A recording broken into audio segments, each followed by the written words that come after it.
राधे राधे, जय श्री कृष्णा, नमस्कार। देखो, आज भगवान सूर्यदेव का दिन है और आज के दिन सूर्यदेव को जल दिया जाता है। और एक छोटी सी कथा सुना रही हूँ मैं। इससे मतलब कभी किसी के पर जैसे अनजान में झूठे इल्जाम भी लग जाते हैं, उसका भी दोष नहीं लगता।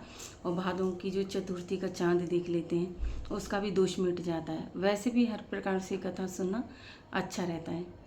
तो सूर्यदेव है तो मुझको ये कथा याद आ गई, क्योंकि एक सत्राजित नाम के ब्राह्मण थे। वह सूर्यदेव की बहुत पूजा करते थे। एक बार सूर्यदेव भगवान प्रसन्न हो गए और सत्राजित को मणि दी, जो बहुत प्रकाशमान हो रही थी। तो अब तो सत्राजित बहुत खुश हो गए और मणि को पहनकर अपने घर आ जाते हैं। अब अगले दिन उनको लगा कि भगवान श्री कृष्ण से मिलने द्वारका जाता हूँ। तो वह भगवान श्री कृष्ण से मिलने द्वारका जाते हैं। तो अब तो द्वारपालों को दूर से ऐसे लग रहा था जैसे कि साक्षात सूर्य देवी उनके पास आ रहे हों।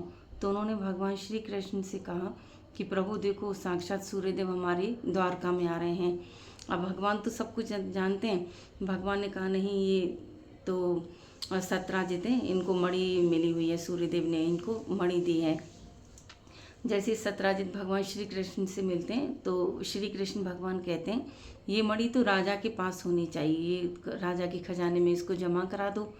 तो सत्राजित ने मना कर दिया और अपने महल में वापस लौट कर आ गया और उस मणि को वही पूजा कक्ष में रख दिया।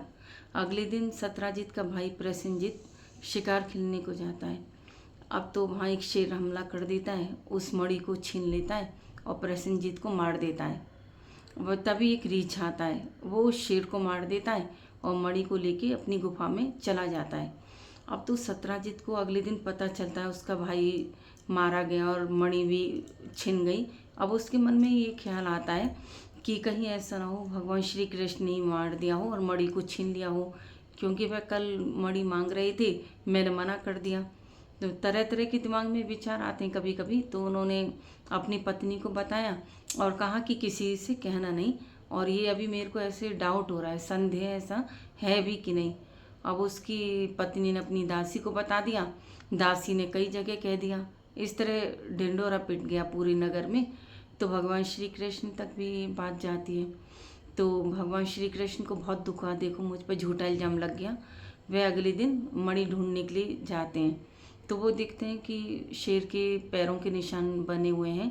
तो देखते हैं कि शेर भी मरा हुआ है, प्रसेनजीत भी मरा हुआ है। फिर उनको निशान दिखाई देते हैं कि रीछ के भी पैरों के निशान हैं। वे गुफा के अंदर जाते हैं तो जाम्बवंत जी की लड़की मणि से खेल रही होती है। भगवान श्री कृष्ण उस मणि को मांगते हैं तो वह मना कर देती है। तभी जाम्बवंत जी वहाँ आते हैं और भगवान श्री कृष्ण से युद्ध करते हैं। अब काफ़ी दिनों तक युद्ध चलता रहा 27 दिन हो गए। तो अब जाम्बवंत जी को एहसास होने लगा, अनुभव होने लगा, अरे ये तो मेरे प्रभु हैं। त्रेता युग में ये राम के रूप में थे, द्वापर में भगवान श्री कृष्ण के रूप में। उसने कहा अरे प्रभु, आप युद्ध कर रहे हो और मैंने आपसे वरदान मांगा था कि मेरे तो युद्ध में कहीं मैंने युद्ध ही नहीं किया और प्रभु मुझे मौका देना युद्ध का। तो भगवान ने कहा चलो मैं तुमसे द्वापर में करूँगा। तो प्रभु आपने मेरी इच्छा पूरी कर दी और भगवान को वो मणि देने लगते हैं। तो